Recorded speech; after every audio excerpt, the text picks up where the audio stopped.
It was the last New Year's Eve dinner the Australian attended as Crown Princess since she will become Queen Consort in 2 weeks' time following Queen Margaret's abdication. Every January 1st is a red-letter day in the Danish royal family calendar, when the monarch hosts a New Year's Eve dinner for the government, the Speaker of Parliament, official Danish representatives and the court. But this year, following Queen Margaret's announcement that she would be leaving the throne on the 14th of this month, the event took on a special meaning as it featured the first photo of almost Queen Mary of Denmark with her appearance matching that of her mother-in-law upon learning of her abdication.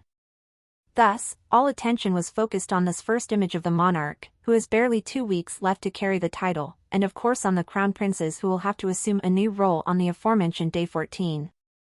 So it was not just a dinner, although it is the first event of the year in the country at which members of the royal family display their tiaras.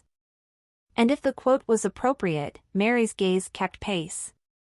Fully aware that the goals were focused on her, she put everything else into this significant style, not lacking in precious jewelry and her most prized orders, including the most important in elephant country. Let's start with the burgundy dress that Princess Charlene also chose to accompany Albert of Monaco in his year-end speech.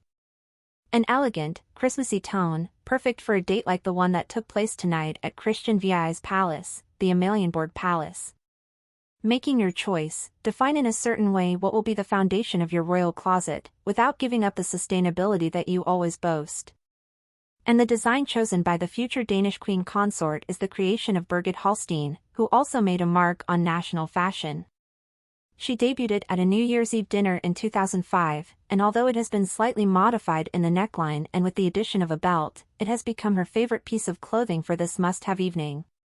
Mary from Denmark also chose one of her favorite tiaras, which she uses for major events and formal portraits, such as the one made for her 50th birthday. It is the so-called ruby or current tiara, one of the most precious and historical works of Danish jewelers, since it dates back to 1804 and was created using diamonds and rubies forming floral decorations. As seen in the video, the plume of the dress meant that Federico and Maria's arrival was not as comfortable as expected, as rain unexpectedly trickled into the banquet guests, making it difficult to walk between the official transportation and the door of Christian VI's palace, with photographers as witnesses to this latest gala dinner for the government, with the Australian attending as a princess. And while there was no commentary related to Queen Margaret's abdication and her immediate future on the throne, the faces of the couple said it all, with a smile to the ears and a special gleam in their eyes.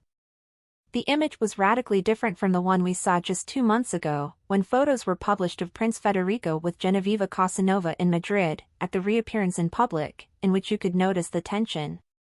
In addition to smiles and excitement, tonight another protagonist appeared in Christianborg, who in just 2 weeks will no longer be Queen of Denmark.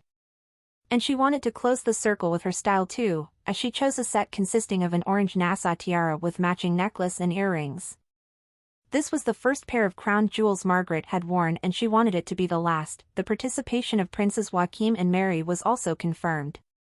The princess wanted to show off the floral tiara that crowned her image, with a dark blue lace dress as the centerpiece. The couple could not complain about the attention of the public, as their presence in Amalienborg raised the question of whether this would also be the last New Year's Eve dinner for them, as well as for Princess Benedicta, the sister of the still monarch. It must be borne in mind that under Margaret's reign as hostess, 2 of her children were necessarily present. Now, with the change of the throne, it is more than possible that Prince Christian, already of age, will also enter the equation. The question is whether the new King Frederick X will want his brother to continue to attend, despite the distant relationship they have maintained in recent years. Last supper or not, everyone was able to enjoy a menu consisting of crepes with consommé of game Celestina and truffle, Danish beef sauce, flan and cake Saint-Honoré, as well as music that enlivened this special evening, in which classical pieces were interspersed with hits by bands such as the Beatles or ABBA.